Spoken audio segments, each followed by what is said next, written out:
welcome to yet another episode of the Rockfordness Podcast, where we talk to songwriters about their tender beginnings, and they play us one of the first songs they ever wrote, because everyone starts somewhere, and we want to know where. I'm your host, Rose Sean, and my co-hosts are Terence and Tony Tancredi. On today's episode, we're talking to Girlhouse, also known as Lauren Luiz, a singer-songwriter and actress who you may know from the Tony-nominated Broadway revival of Spring Awakening, or maybe you caught her on tour with Copeland, or perhaps opening for Sabrina Carpenter.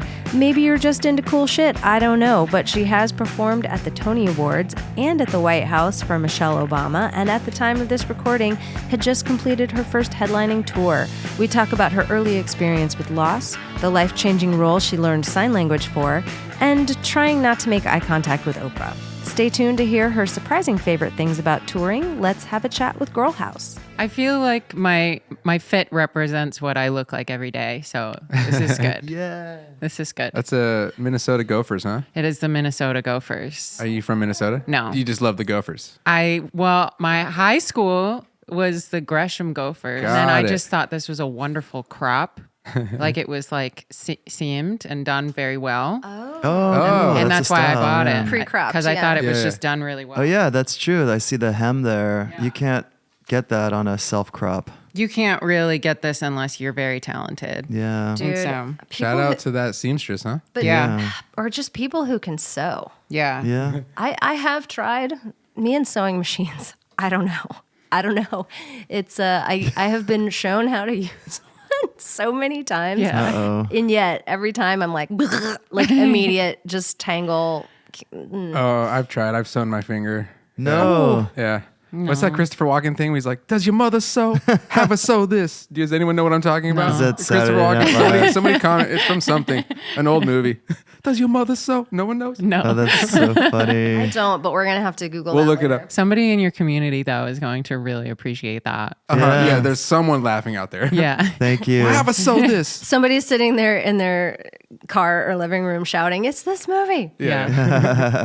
I mean, I do that when I listen to podcasts. Does anybody We hear else? it. You We shout hear at it. podcasts Yeah, we as hear well? you. Okay, sweet. Loud and clear. Yeah. Hey, Lauren. Hi. Welcome Lauren. to Rockfordness. Hi. Welcome. Hi. Girl House. Thanks for Girl having House. me. Oh, of course. Yeah. This I is couldn't so wait. nice. Welcome to DeToro's house. Yeah, welcome to DeToro's beautifully It's decorated living really, room. really Yeah, we are. beautiful. Thank you, DeToro. We love you. Aw. That is a really beautiful guitar sitting next to you. Thank a you. gorgeous guitar. It's Yeah. Fender. It's a new Porter, like part of the California series, and it's a beautiful blue. I'm really into blue lately. I'm in a Joni Mitchell bag right now, and Oh, so sweet. It's a good bag to be in. I know it's a beautiful bag. I got like this record store day exclusive vinyl. We were just talking about vinyl, and it was the demos from Blue. Oh, wow. And I just it's so inspiring. It's so cool. It's just hearing the I don't know, her just in the studio and just running through songs, just her and a guitar. That's It's so just amazing. so cool. And your guitar is blue. And it's blue. And it's blue. What would you call that color blue? Because it's not just blue. It's like blue plus. It's like a tealish blue. Tealish. I would say a tealish blue. I like the We'll lock it in. complimentary yellow gold strap too. I know it's you. very Minnesota colors, actually. I don't have anything to do with Minnesota, but just a sweatshirt. I'm wearing their merch. I'm a big fan. That's cool. We love it. Shout out Minnesota. Shout Shout out Minnesota. And Joshua Tree, the hat. Yeah. Oh, I have. That's a rad hat. I That is do a rad like hat. Joshua Tree. Yeah. Yeah, that's Not that I real. don't like Minnesota, but it's just yeah, I like this hat is sick. Yeah. It's I found it and I saw it and I was like, oh my gosh, it's so vintagey looking. That's great. Oh, it looks yeah. like It it's looks timeless, over 100 right? years old, yeah. I know. Yeah. We love a good over worn. 100 years old. Oh, this was just found on the train tracks. Yeah. So that guitar is called the Newporter, like Newport Beach. I don't know. Fender's from Orange County, Yeah. Yeah. Fullerton. so maybe. But yeah, they made a series of guitars that just kind of celebrate California. I love that. Love it. And yeah, I think it's really cool. I love the body. It's kind of has a it has a kind of, what is that, Like a Strat a head. Strat type yeah. headstock for an acoustic, which makes it a lot easier for me when I'm tuning, so I'm not Oh, because they're all on top. Because they're all on top. Oh, there we go. which really doesn't make that big of a difference, but to me it does. Yeah.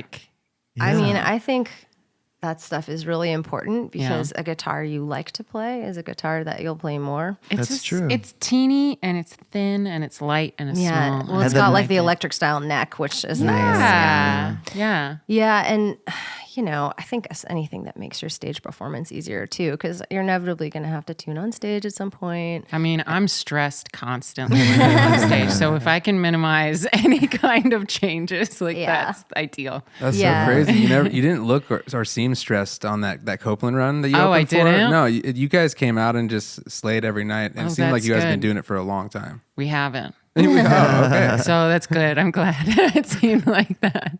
Wow. What cities did you do with Copeland? With Copeland, what did we do? I think we did DC. I think we did all East Coast. Yeah. Boston, New York. That was so long ago. Philly. Yes. Yeah. I feel like you it did was 4 or 5, right? Four shows. Right with before them. Kevin Garrett came on. And that was basically a year ago, right? In March, a year ago, yeah. Was it really? Mm-hmm. Oh my God. I know. Time flies. When we did our year-end episode, we were like, Tony, you've been on 800 tours this year. And then he was like, yeah, I did Copeland back in March. And I was like, oh my God, was that back in That March? was in March. Yeah. I can't believe that was in March. Time so waits it's right now. Time waits for Right no now, one, it's right guys. now, But That's crazy. speaking of time flying. I know. Let's take it back in time. Yeah, so let's talk about how you first started playing music. Like what kind of first made you want to or got an instrument in your hands? My dad just kind of casually played guitar at home. And I think when I was like a kid, he would sit in the hall and play Baby Beluga and Neil Young and stuff on guitar, which was super, super sweet thinking back on it. That's super freaking cute. And then he taught me how to play Knocking on Heaven's Door. I just wanted to play guitar for so long, and on my 13th birthday I got my first guitar as a birthday present. What was it? Oh, I think it was it was sick. I don't think it was a brand. Yeah, nothing But it was fancy. an acoustic. It was an acoustic for a steel 13-year-old, it was it was $49. Yeah. I don't know. It meant a lot to me for a really long time. That's awesome. And then it lasted for a while too until I left it in my car one time overnight, and then did the bridge pop off? the bridge popped off, and then I was just 'cause the heat or probably the heat. interesting, the glue kind of. Yeah, Oh, it's happened to this guitar actually, Really? just from being on tour. the Fender. Yeah, that broke. But then Oh, no. I have this really awesome guy in Highland Park who he works at this place, Future Music, which is actually pretty sick. And talking to him, he's worked with Nirvana and Foo Fighters and stuff like that. Did Future Music used to be on Sunset or something? Did I it don't move to know. Highland Park? Seems like it's been there forever. Maybe it's always been. Yeah. I don't know. There was Shout out Future Music. Shout out Future Music. Awesome. I'll be coming to see you very He's soon. Seriously, so fun. just He's so field fun trip. to talk to. But he fixed my guitar for pretty much nothing. I kind of had to convince him to let me pay him. It's just he's just awesome, and he's just such a Highland Park staple. And I was really grateful. He fixed it really nice. I didn't That's have to buy a new guitar. Yeah. Yeah, it was looks great. new. Yeah. It's great. So we're gonna get to you getting from that first guitar to that one. Mm-hmm. But so at that point, had you asked for a guitar? Yeah. Oh my God. Yeah. So you were ready to go. I was ready to go. And I think I saw online that you said you started writing around 12.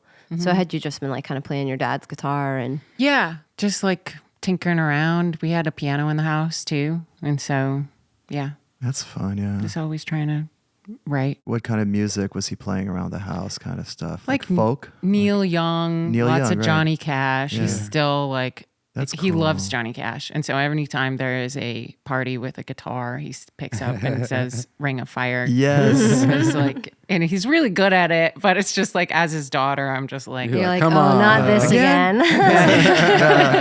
Dad, learn another song. Yeah. Jeez. That's so cute. That's it's funny. so classic, dad daughter. Yeah. It's so dynamic. Does he make you sing harmonies and stuff? I've sung harmonies with him before. It's super. He's great. He's an awesome, good Shout dad. out. Pop. He's Shout a out great dad, dad. He's yeah. a really, really good dad. No qualms No qualms. No qualms. today. Today. 5 stars. 5 stars. Yeah. 5-star dad.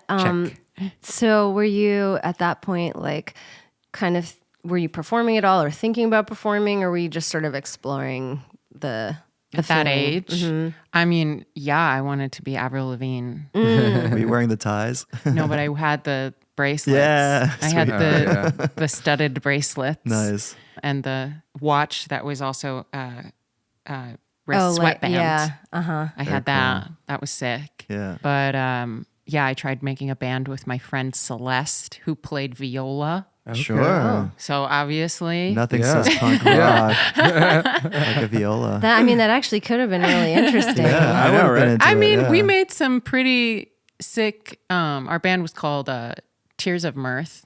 Oh, that's great. Nice. And we recorded everything on, once again, my dad, he was a detective. And so he had a handheld recorder. yeah. And he gave it to me when he got a new one. And I was like, I'm going to record my album on this. Studio, yeah. And so we got in Celeste's car and we like, because she was older than me.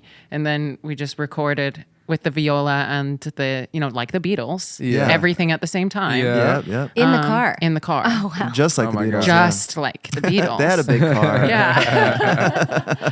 And after that, yeah, I definitely lied and said I could play drums because I was like, I could pick it up because I wanted to be in bands, and just was like, I could probably figure it out, Yeah. Couldn't. And I just kind of sat behind the drums for a little while, and then they kind of were like, eventually, Figured it out. You don't know how to play drums, do you? And I was like, You're like, oops, no. no, Sorry. I think I thought I could, but I can't. Were you singing in Tears of Mirth? Yes. Yes. Well, we both sang. Celeste and I both Yeah. sang, and we were doing big harmonies because we were choir kids. So Do you have Writing those lyrics? tapes? I have a CD You have a seat? that I made. I gotta find it. If you find it, I will gladly take a track or two off of it. The cover art is a udon noodle Nice. in the shape of a heart. There we go. Beautiful. And it was a That's photograph? perfect. Delicious. And it was a photograph that I took on my digital camera. Nice. So Yeah. Were you writing lyrics too? Like kind of. Oh, yeah. Yeah. Oh, yeah. Where did that come from? Like, were you journaling? Were you kind of like just, yeah, I think a lot of journaling, just like, what were we even singing about? Like death. Sure. Like just like being in love, Yeah. all of those things, the very like The stuff that teenagers know about. totally, Yeah. but in the most pure way though, Yeah. also at the same time. I Yeah. think we get older Earnest. and we overthink it just like a little bit because we have experience, Yeah. Oh, Which experience. The irony is, like experience clouds like the genuinity Yeah, no, behind it. totally. Yeah. So If that's a word. had Yeah, you, it and I is. like It it, is. we'll Now. go with it. Genuinity. I like So it. had you been in love at that point?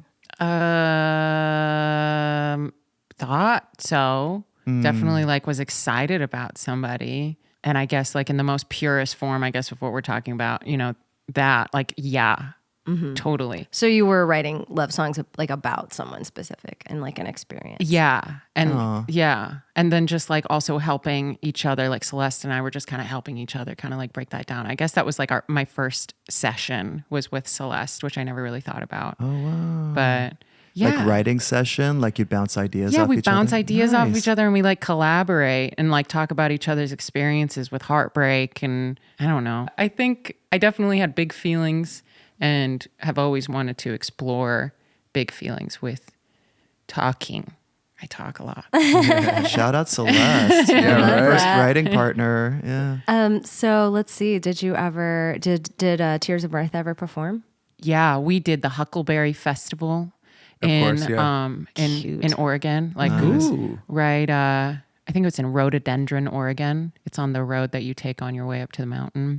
The main stage, which was one stage. Whoa. Really? It was one stage. So that was the main stage. Yeah. So Yeah. cool. What was your set time? Yeah. Wait, so it was you It's probably 10 a.m. Yeah.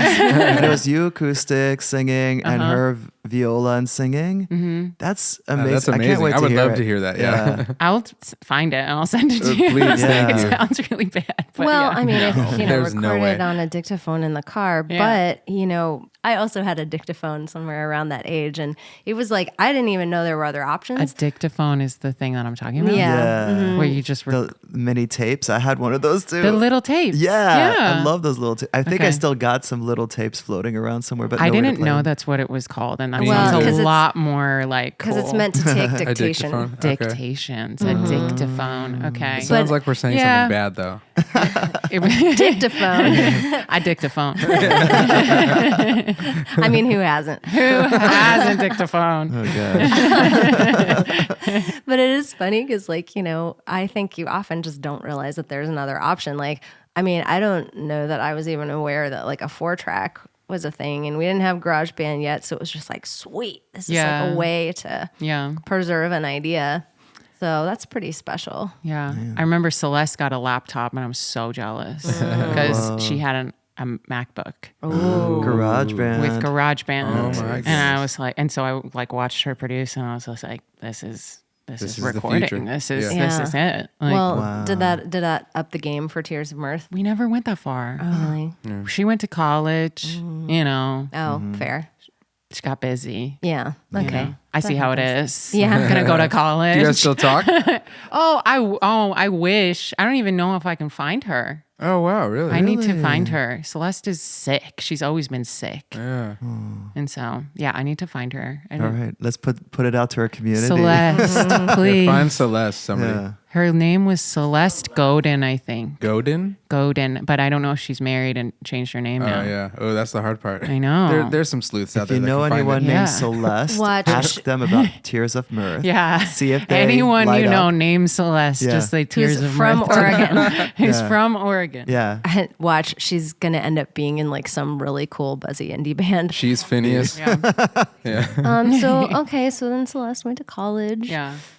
Only got one gig under your belt. What was next for you as far as like playing music or Just like faking my way into bands. not on the drums? Not on the drums, trying to start other bands. And then, I don't know, I really got caught up in the acting world. I was yeah. like an actress for a while. Yeah, musical theater, right? Musical theater. Nice. I started doing that pretty heavy. I don't know, took it really seriously junior and senior year of high school, like terrifying.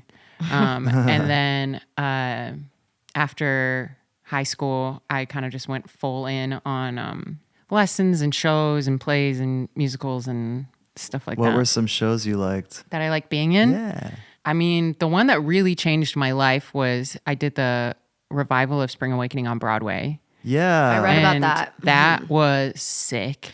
You with the Glee cast, right? I was with Wait, what? some people that were on yeah, Glee. they Yeah. went on to do Glee afterwards. Yeah. Yeah. Oh, I see. Leah Before they were on and- right? Glee. Well, I didn't do the show with Leah Michelle. Okay. I did the revival. The which- revival. So which the was- cool got it. thing about ours was it is a great show. Spring Awakening is a great show. Yeah. But it was all in American Sign Language. Yeah. Wow. And so half of our cast was actually deaf or hard of hearing.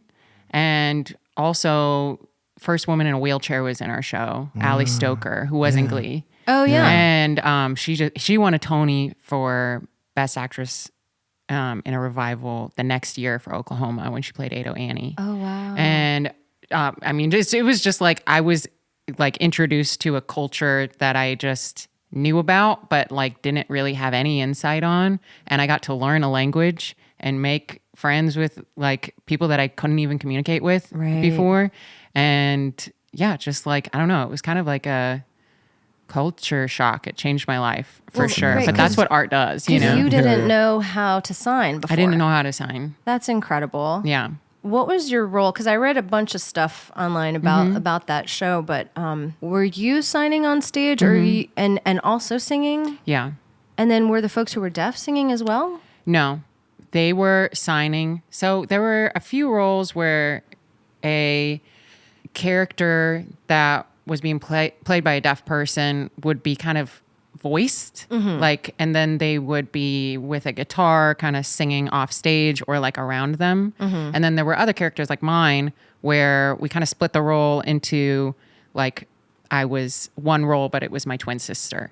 And so like I was kind of like acting as her interpreter, and we switched off. It was like really cool. We like switched off parts. And then I also got to understudy for one of the lead roles. It was a very complicated show to understudy because your swings, who are like the people that are ready to jump in and understudy you at any moment, have to know all of the sign language, all of the choreography, all of the music for like every single hearing person, and also all of the instrumentation too, because like you're also playing instruments on stage too. And so it just like it was like so much work, but it was so good. Like it was so awesome. I mean, it just sounds like such an unbelievable learning experience in on many so ways. many levels. Wow. And then we got nominated for a Tony that year. We lost to The Color Purple because The Color Purple was so good. Right. Not that ours wasn't good. But is that the one with Fantasia Barrino? It had Cynthia Eravio in it at the time. Yeah, it was really, really good. Yeah. It was really, really good. Tough to compete with The Color Purple. It's tough to compete with Oprah. Right. Like Oprah producing and like, yeah. But she was like at the Tonys when we were performing. Like when we did our performance at the Tonys, it was like Oprah right there next to me where I have my starting point, and I'm just like, don't look at Oprah. Don't look at Oprah. Don't look Oprah in the eyes. Yes, look at Oprah. I got the mic up Oprah one time. Yeah? Yeah, I looked straight in her eyes. I was trying to gain knowledge. No, that's funny. Actually, what would be really funny is if you just like really leaned into it and just like made eye contact with Oprah. Did the show for her. Performance. Yeah. Yeah, exactly. I mean, being nominated for Tony, it's like obviously it was a big deal, but you know, it was like a big experience for you, but it sounds like this particular production was kind of a big deal generally. Like, I mean, you performed at the White House? Yeah. Wow. Yeah. That's a pretty big deal. Under the Obama administration. Oh, good. Because the alternative is, what was that like? How did that happen? I mean, just getting into the White House is like a whole experience. I think I talk about that more than anything else. And yeah, I don't remember what wing I was in, but I had to go to the bathroom, and I was just walking around the White House, you know, like trying to like find the bathroom. That's fun. That was sick. Like Michelle Obama was a huge advocate for the Americans with Disability Act. I don't know if I don't know. It was like an anniversary. It was just such a special day. Yeah, I got sniffed by bomb sniffing dogs, which is so sick. Working so hard. Government dogs work so hard. Shout out was this one K9, a beagle or a German Shepherd or what? I don't even know. They were behind a wall. Oh. But I know they were there. Oh, that's funny. Wow, interesting. They sniffed you through a wall? Yeah, like with holes in it. Oh. I just like saw little snoots. That was it. That's cute. That reminds me of like, have you seen those pictures online where it's like, you know, my dogs like to look out or whatever, so they've like cut a hole in the fence for their dog's little nose. Oh my goodness. That is wild. So was it like the whole cast comes in, performs for a huge group of people, Michelle, like, you know, and then, I mean, it just all happened really, really fast, but it was just like, I think there were a few different speakers, but yeah, just like so much of that time, I just like can't even believe happened. That sounds wild. Everything moved so fast. Yeah. Leading up to that show, like, because that was like kind of a huge breaking point. Right? Yeah. I mean, leading up to it, you're just kind of like just going out for stuff, right? Yeah, just auditioning. Yeah. And always writing music and always like trying to figure out how to get my stuff produced. I didn't even know that was like the term for like making it make sound. You know? Like I was just so ignorant, but I knew that I wanted to work on music. Like I knew that I wanted to like write songs. I just didn't know what the career looked like at all. It's so interesting because it's that you're performing oftentimes with the actors, you know, you perform other people's music, but you're also writing your own. And I'm wondering if one informed the other. Were you kind of influenced by musicals you liked in your own songwriting? And then as a songwriter, were you like, you know what, I like this music more than that. I'm going to kind of go more for this kind of stuff, you know? I think definitely influenced by the storytelling element. And I try to not be super heavily influenced by musical theater because like if I do, I mean, I fall into the trap of like trying to add too many harmonies sometimes. And then it's like a little jazzy. And then they're like, well, that sounds a little bit like your past. And I'm like, okay, totally. But not to say that there aren't some really cool types of musicals that are coming out now that have like really sick music. I remember when like, I'm older. Like I remember when like Tommy hit Broadway in the 90s and that was like a rock musical that was kind of like coming back. And it's just like musicals, like the music just over the years, like Duncan Sheik, you know, like Duncan Sheik was like, he had songs out on the radio like back in the 90s and stuff. And so Barely it was Breathing. Yeah, exactly. I know. Barely I got Breathing. to meet him and work with him for Spring Awakening. Well, I know. That's really? The music for Spring Awakening. Yeah. That's what I'm saying is kind of like when he did the music for that, it was like, oh, cool. Like now, as I remember, it was like, you know, one example of like a contemporary musician that had radio success that wrote a musical or wrote the music for a musical. Kind of made musicals a little quote unquote cooler. Yeah, indie rock musical. Yeah. Like I think that's so sick. Honestly, I'd love to do something like that.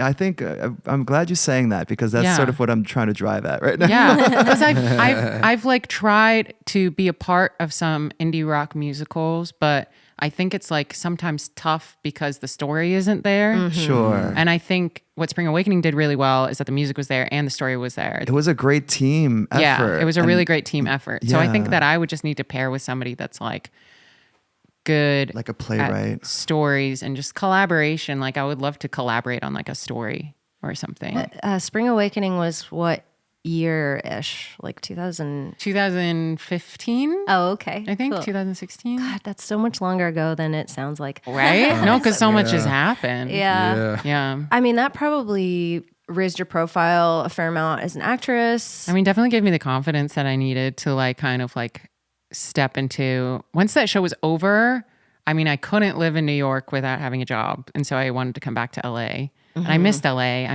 Like, I'm a West Coast person. So, you know, I'm just really comfortable over here. Gotcha. Yeah. I just like didn't really know, okay, this is over. I don't have an agent. I don't have a manager. I don't have any, I'm not, you know, all of us signed on to this show and like, we're really inexperienced. Was it like just an equity call and just? It was on like Actors Access. Wow. And it started in a 99 seat theater. It's with this company, Deaf West. Yeah. And they're sick. Their shows are incredible.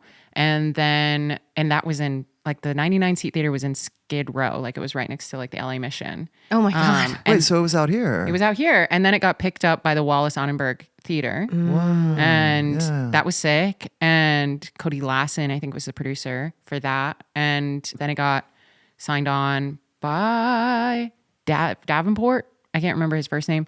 And he took it to Broadway. That's incredible. So I worked on that show for like 3-4 years. Gotcha. Before, like, or for a total, you know? Wow. So 3 or 4 years. So that was like a big chunk of time. It was a huge chunk of time. And like that whole time I was just like fully invested on that show and like working my day job. And then I got the gift to like not have to work my day job anymore. Yeah. But it was just a full-time job, especially being an understudy. Like you wake up and you go to rehearsal and you rehearse for 5 hours and then you take a break and then you go get ready for the show and then you do the show. And then sometimes during the holidays, you're doing 10 shows a week because you're doing like 2 shows a day. Yeah. Wow. And so it's just like, it was a lot of work. And so in that time, I just like I didn't prepare for the future, honestly. So I didn't You were just so in. Yeah. You had to learn all the parts and stuff. I mean, I learned my part that I was understudying and then my part that I was like playing. Yeah. And I was also doing voice lessons and, you know, trying to just do my absolute best. Right. Yeah. And so there was too much going on to think about I the didn't next think thing. about the next thing. And I don't regret that. I think I needed to come back to LA anyway. And I also wanted to kind of do something that felt like I like made. Yeah. And I think I lacked finding my independence in acting, and that is on me. Like that's just something that I never really tapped into. I think the best actors and actresses like find themselves and truth in like an honesty like in roles, and I just felt like there were some times when I felt like that, but it's a really hard thing to do. It's not easy. And so yeah, I think like music has just always made me kind of feel like I can show myself and kind of let go like a little bit more. Well, speaking of things you made, what's the old song you want to play us? Tears of Mirth. I mean, I wrote it around the Tears of Mirth era, but I wrote this song and I released it on my third EP like a year ago. Mm-hmm. Yeah, I wrote it about I had a crush on this guy and he ended up passing away. He drowned in a river. And that's like a huge thing in Oregon. It's just river swimming. Mm-hmm. And a current just like grabbed him and it took him. So that's what happened to Jeff Buckley. Yeah? Well, he was in Mississippi, I think. But, really? Yeah, but he was just swimming in a river undercurrent, grabbed him. Yeah, it happened. So how old were you? How old was he? I think 13. Oh my God. That's awful. It was really tragic. It was just, I kind of just like dealing with your first death of like someone that you know that's like your age, not let alone like somebody that you kind of have feelings for. Like I did a scene with him from Romeo and Juliet in like English class. Oh. And I just like, God. What was his name? Kyle. Oh, Kyle. Oh, that just broke my heart a little bit. I mean, I'm not like at all, like we didn't have a relationship or anything. I just like had these feelings for him, you know? And so it kind of just like rocked my world a little bit. It's so embarrassing. Like if any of my friends are listening to this. And we hope they are. Like, oh my God, I totally knew she totally liked Kyle. I knew she liked Kyle. I mean, there's never anything embarrassing about like truth like that, right? You know? Yeah. I mean, I think that's why I wanted to release it. It was because it was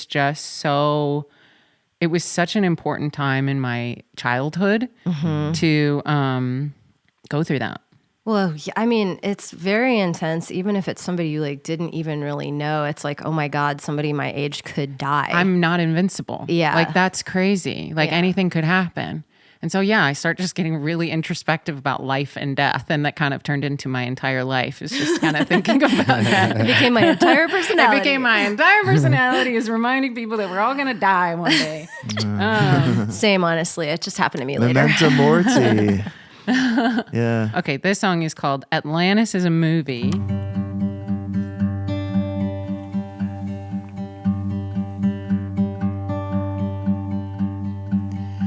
I still see the weeping, bloody Christ hanging on the wall when I was a child. I would never be right in the idol's eyes,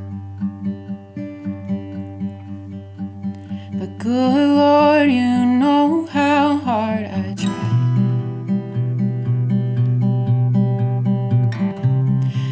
We're all human, I guess we all get weak. Think it's been 10 years now, this town's been in the sea.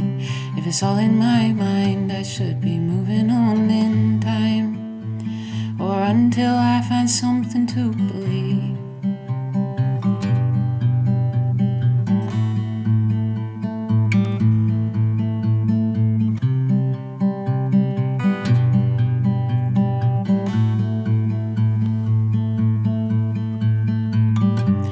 The day he left was a ceremony.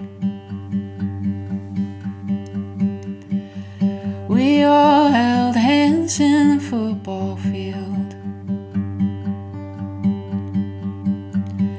Don't know why it just felt right to laugh.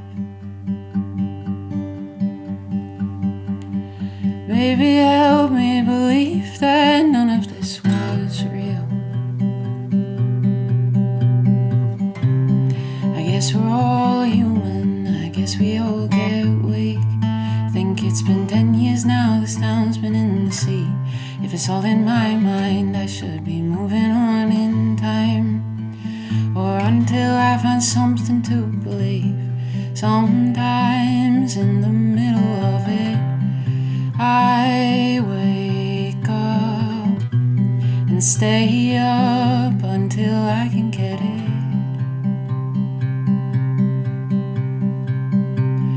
I guess we're all human, I guess we all get weak.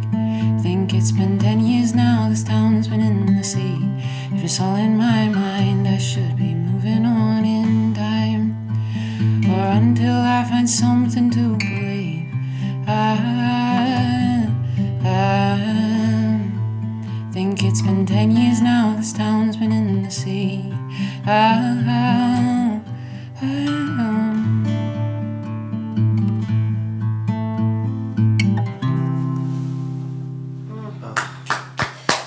That was beautiful. That's really Wow. beautiful. Jeez. Did you retool the lyrics at all? I did the bridge. 10 years. Yeah. Oh, After- because it's like now it's actually been some time. Yeah. That was beautiful. Thank you. I was just curious because I was like, wow, like especially the beginning about the bloody weeping Christ. I was like, That was very dark. no, well, it's a great lyric. And here's the thing. Most of our guests, Yeah. their old song is objectively good.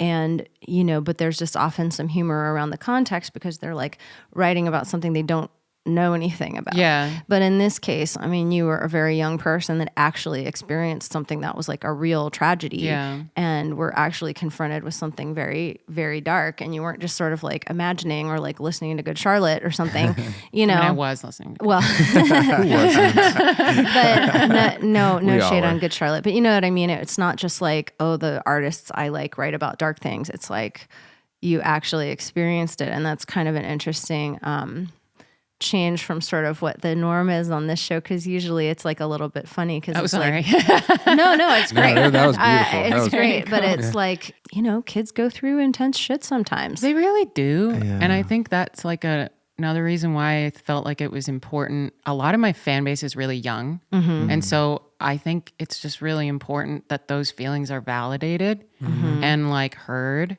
And because when I was like around that age, I was contemplating life and death a lot in a serious way. And so, and that's like dangerous. Like we lose kids to that all the time. And so I think a lot of the time when I was a kid, it was like, you're too young to be thinking about this stuff. Right. Like, what problems do you have? And like, they're different sets of problems when we're younger and we're teenagers, but they're still problems and they're still hard. Well, and they're real to you, And they're whatever real. they are. Like, and Yes. that is like this thing that like we gaslight ourselves about is like, oh, it's not that big of a deal. Like no one else would think that, other people have like harder things going on in our life, but it's like we completely invalidate ourselves. Yeah.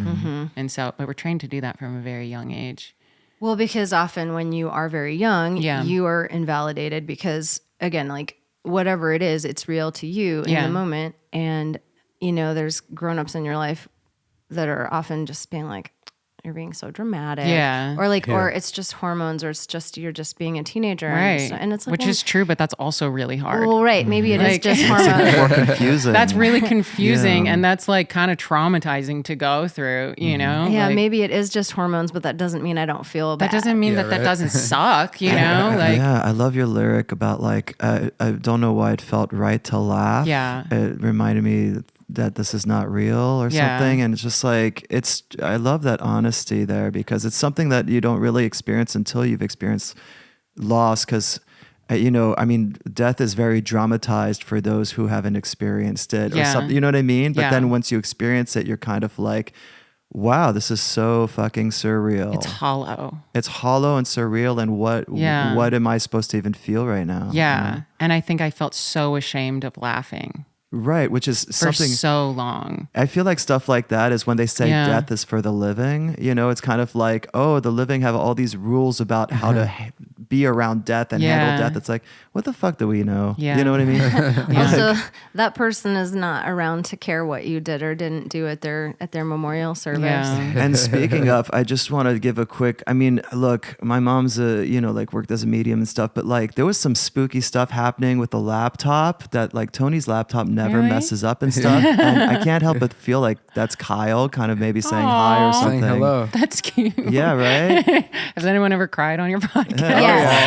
Oh, I have, yeah, I'm doing it right now. Yeah. So sick. All three of us have for sure. We definitely cried during Hannah Connolly's episode for Really? sure. Yeah. Oh. So after Spring Awakening, you moved back to LA and then, what happened then?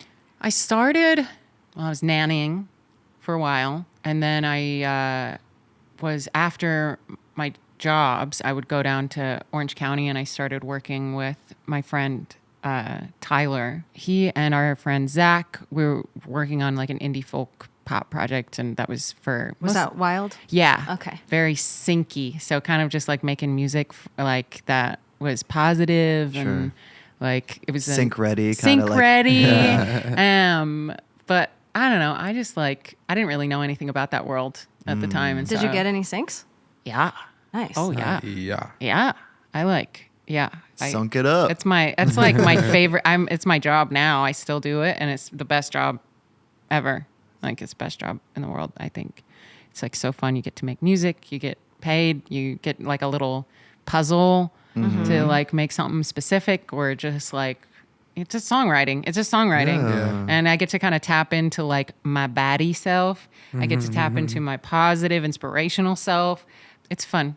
It's like I get to kind of like, I don't ever feel like I'm locked into like one style. Which is cool because like full circle, it's like you as an actress. You have to be kind of flexible exactly. and adaptable. Yeah. That is probably, syncing is probably the closest musicians get to the acting world. Yeah. I think a lot of musicians sometimes see it as like a not authentic way of expressing your art. No, it sounds awesome to me. I really do. Like, I really feel like I get to tap into like different characters and I get to like tell stories and I sometimes get to like explore a message that's going on like within me that like, you know, I don't really have answers to that question yet. And I get to like write a song about it. That's awesome. And it's sick. Like, I don't know. I feel like more people should just do it. Yeah. But also don't, because then you'll take away my so all right, But whatever. also It's so don't. fake. Yeah, it's so fake. It's It's horrible. it's not real art. Yeah. You're selling out. So talk about Wild a little bit. That was with Tyler and Zach. And were you guys like gigging or were you mostly A little bit. recording? A little bit. We just didn't know how to make money at that point. And so we were like making money with sync, but like with touring, we were just always losing money. Oh yeah, no, everybody well, does. still, nowadays, it costs so much money to tour. I mean, I always To try to travel. break even. I always try to break even, but I don't really make any money. I just love doing it. So Yeah, I think that's pretty I love paying normal. my instrumentalists, and I hope my God bless you. management makes money, and I hope my booking agent makes money, but I don't pull any money from touring. I just love doing it. Yeah. So you guys were like didn't have the resources to tour with that band, or No. you just weren't interested? We just didn't know how. Like we did, but like we didn't do that many tours, and just there was just no direction really. Yeah. I think like Zach wasn't really interested in touring at that level at the time. He now plays guitar for Tate McRae, I think. I don't know if he's still doing that. That's funny. But yeah, I guess like the tour bus life and, you know, like actually getting taken care of and making money, like when playing music, which is sick. And then, yeah, Tyler's just more interested in producing, but I love touring. Like, and I love It's so fun. it. And I love sleeping in Holiday Inn Expresses. It's like they're all exactly the same. I love driving. I drive most of tour. Oh, same. It's like a road trip. It's a huge, massive road trip that you just like, you kind of get to build something off of. And it's you tax know? deductible. And it's tax deductible. Thank you. Mileage. So actually, I guess this is a good place to say, because you were saying Tyler's more into producing. So what was the kind of progression between like Wild and then like working on, you know, your sort of solo stuff with him? Because I think I read that like you were producing your songs with Tyler. Sometimes Tyler was like my main collaborator for sure. And yeah, just during the pandemic, like had a lot of space, and we were trying to tour with Wild, but like obviously pandemic shut that down. And so, and honestly, like we were all just kind of like done touring with Wild. Like we just like, we just didn't know how to do it. And like I said, and then it was just like, I don't know, just we lost steam, and I didn't.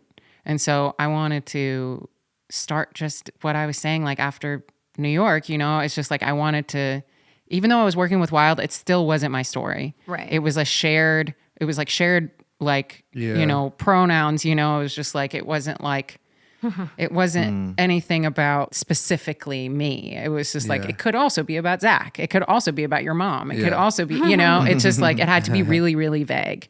And so I wanted to get like a little bit more specific and a little bit more personal, and just like talk about real things finally, and like kind of be a little bit braver with like sharing who I am. And I think it changed my life. It changed the way I interact with people. Honestly, before I started doing Girlhouse, I was a completely malleable and like just a malleable person. Like I think that I was just always wanting to be liked, always trying to fit in. And I just didn't know who I was. And then writing and working on this project, I was like, I can be anybody I want at any point. And I think I just got this acceptance for being who I was for the first time in my life. That's beautiful. I just I never really felt that ever. And so, yeah, it's been really cool. That's awesome. Really it's rewarding. that decision that people have to make where it's like, it's easier. You tell me who I'm supposed to be. And then when it's like, well, who do you want to be? That's when you get to the good stuff, huh? Yeah. I mean, the thing that like I'm really focusing on right now, especially as I'm writing, I'm trying to do my first full length right now. I am going to do my first full length. Yes. I'm working on my first full length. I just like keep on getting these quotes showing up in my algorithm that are like, you can't try to be what you think people want you to be. What you have to do is just like make art that you like and that's true to you. And then those people will be attracted to it. Like other people will be attracted to it and they'll find it.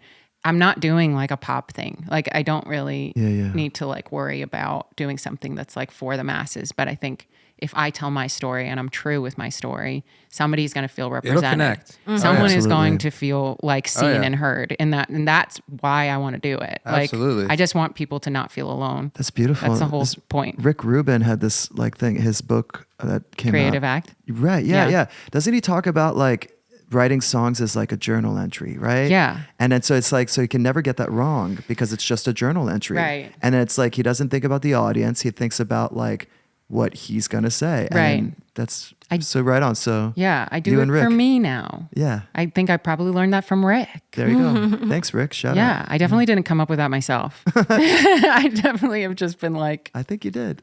no. Well, no, but I mean, what's funny is kind of like, somebody else might have said it, but you realized it for yourself. I felt it viscerally in my body. And You know I what was I mean? like, yeah. There's a big difference Yeah. between like, reading the quote, even when it does kind of resonate with you, and then actually like really embodying, like believing Letting it it hit in your bones. Yeah. Yeah, for sure.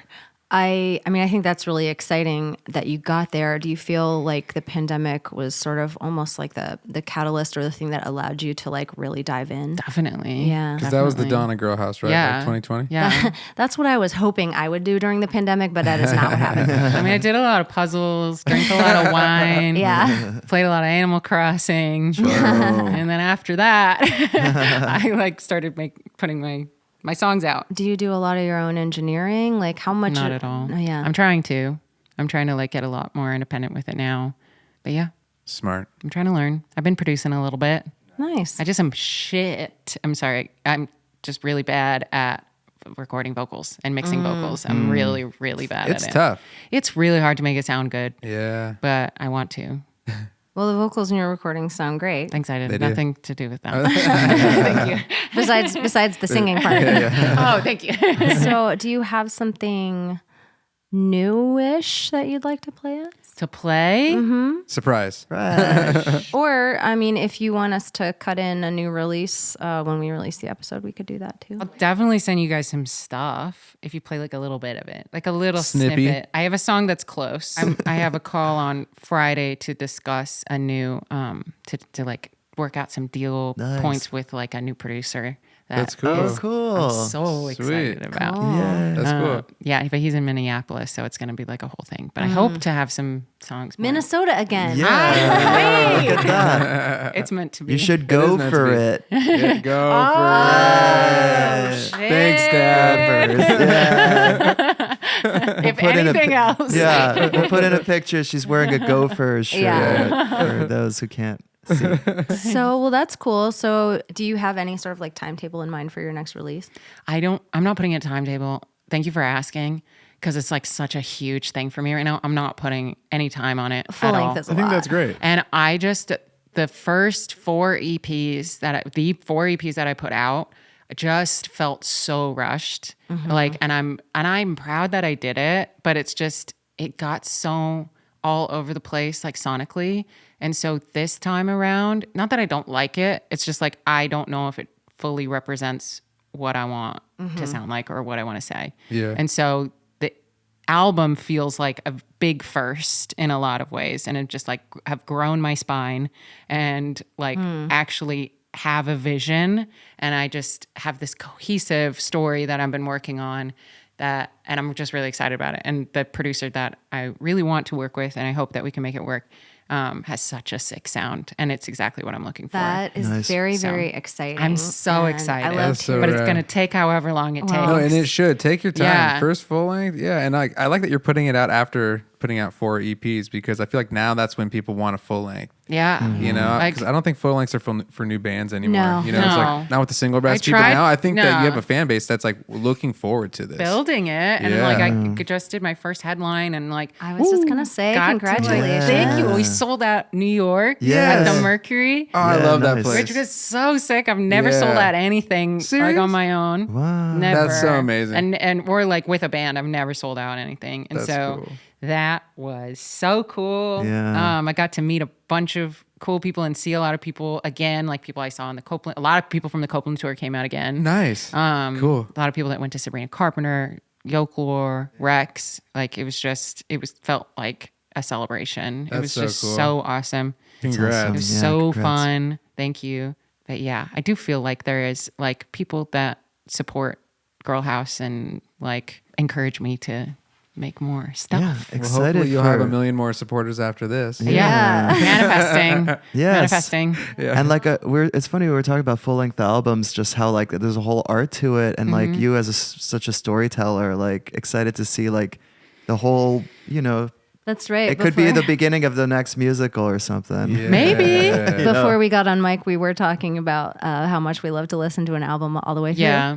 So can't Yeah. wait to hear yours all the way through.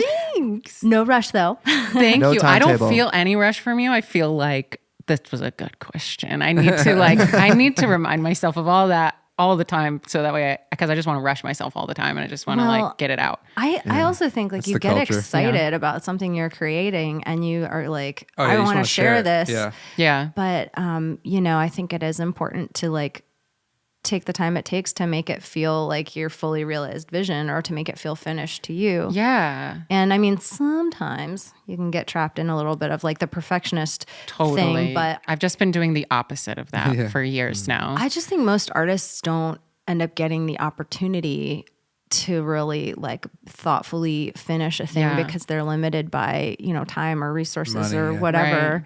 Or the people that actually have label representation sometimes have somebody like knocking down their door about it, like, hey, this needs yeah, to be you done. you have On a Friday. year. Yeah. You need to do this now. yeah. So I'm very excited for you. Thanks. Same. Thank you. Cannot wait to hear it. Congratulations on your tour. Yes. Congratulations Thank you. on the recording you're working on. Thanks. We can't wait to hear that. wait. And thank you so much for coming Yeah, on the show. thank Thanks you, for Laura. having me. This was so cute. Girl House. Thank you. Thank you so much for being here. Thank you. How much you making tonight? Show me yours, I'll show you mine. California tan lines, fellas blasting turnstile. She says they seem pretty wild, cigarettes in good style. Buzz, it get dark when they start shooting and shooting on. See, it's funny that you ask, 'cause I'm looking at you, see the same thing. Baby, I'm a star.